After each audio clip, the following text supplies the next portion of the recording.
There are moments when time does not slow down. It disappears, not gradually, not dramatically. It simply fails to register. You finish a phone call and realize you have no idea how long it lasted. There is no memory of minutes passing, no sense of duration, only the awareness that the call is now over. You step into the shower thinking it will take a minute, just enough time to rinse, to reset. When you step out, 20 minutes are gone. No interruption occurred. No urgency was felt. The water ran. Thoughts drifted. You were present, but time was not.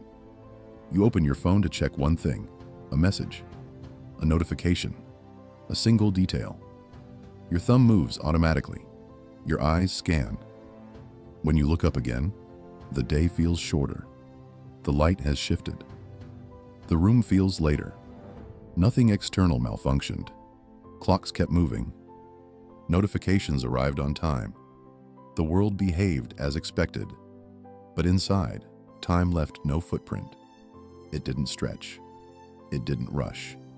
It didn't announce itself. It simply failed to exist. As if the moment happened without needing time to hold it. As if experience itself was enough.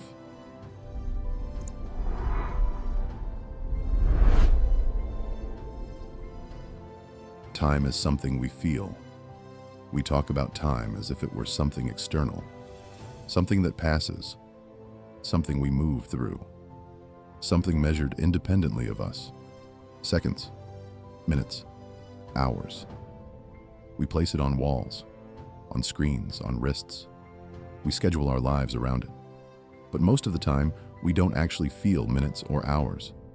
We don't experience time directly. We experience states, focus, waiting, pressure, relief, anticipation, absorption. These are not units of time.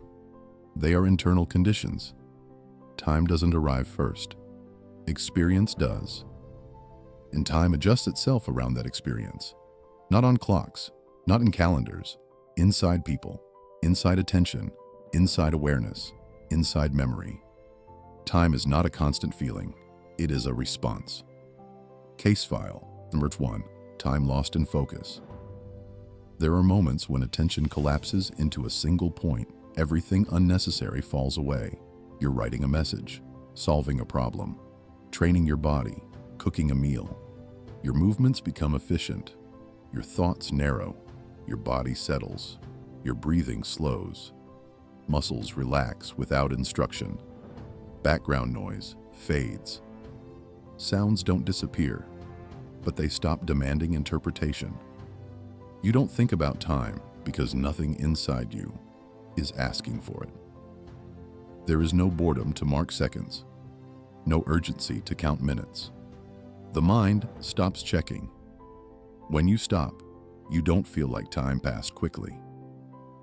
You don't feel surprised by speed. You feel like it never introduced itself. You remember continuity, not duration, a seamless flow, an unbroken thread. Time didn't speed up. It didn't slow down. It never showed up to be measured. Experience filled the space where time usually sits. Case file, number 2, time during boredom. The opposite happens just as often. You wait for something. A delayed train, a slow queue, a meeting that should have ended but hasn't. Nothing is happening. No meaningful change, no engagement. And yet every minute feels heavy. You check the clock. Then again. Then again. You don't remember what you thought about. You remember checking the time. Time doesn't disappear here. It becomes oppressive, dense, crowded. Not because it's longer, but because you are aware of every second. Attention has nothing to hold on to, so it holds on to time itself. The same 5 minutes that vanished earlier now refuse to move. Time doesn't change. Your relationship with it does. Awareness stretches it. Meaning collapses it. Case file, number 3, time after shock. After sudden events, people describe something different. a near accident, a loud noise, a moment of fear. They don't describe time first. They describe detail. They remember a sound, sharp and isolated, a color, unusually vivid, a single thought, loud and clear. Everything else fades. But when asked how long it lasted, they hesitate. Seconds feel wrong. Minutes feel wrong. The moment feels complete, yet detached from sequence. It exists as a whole. Not long, not short, unplaced. Time doesn't stretch here. It disconnects, as if experience happened without occupying time at all. As if the event bypassed duration and went straight to memory. Same moment, different time. Two people can share the same moment, same room, same event, same clock. One feels it drag, the other barely notices it. One remembers waiting, the other remembers content. The time was identical, the experience wasn't. Case file number 4. Time inside memory. Memory doesn't store time. It never has. It stores meaning. Think about childhood. Years collapse into impressions. Rooms, voices, light through windows. You don't remember durations. You remember scenes. Ask someone about a single emotional moment.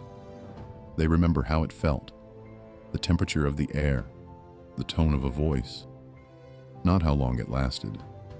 Entire months disappear. Single instants remain intact. Memory edits time out. It keeps what mattered and discards the rest.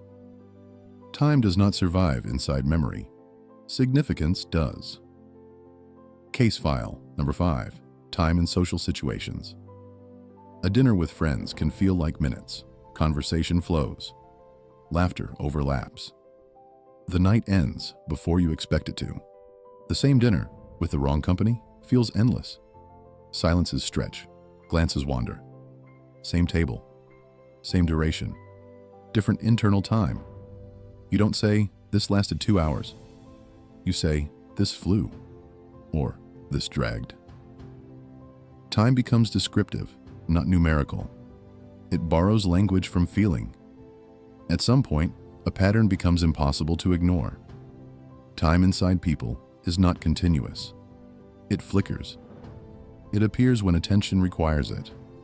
It disappears when meaning takes over. We do not live in minutes.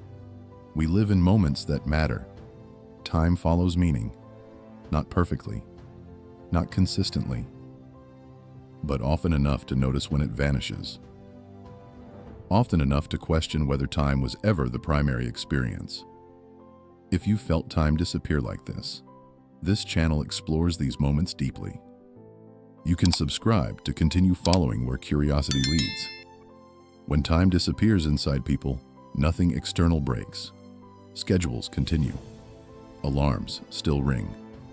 The world remains ordered. But something shifts. You begin to notice that time is not something you inhabit. It's something that appears only when necessary. When attention needs structure. When expectation needs reference. And when it disappears, what remains is experience itself. Unmeasured, unordered, fully present.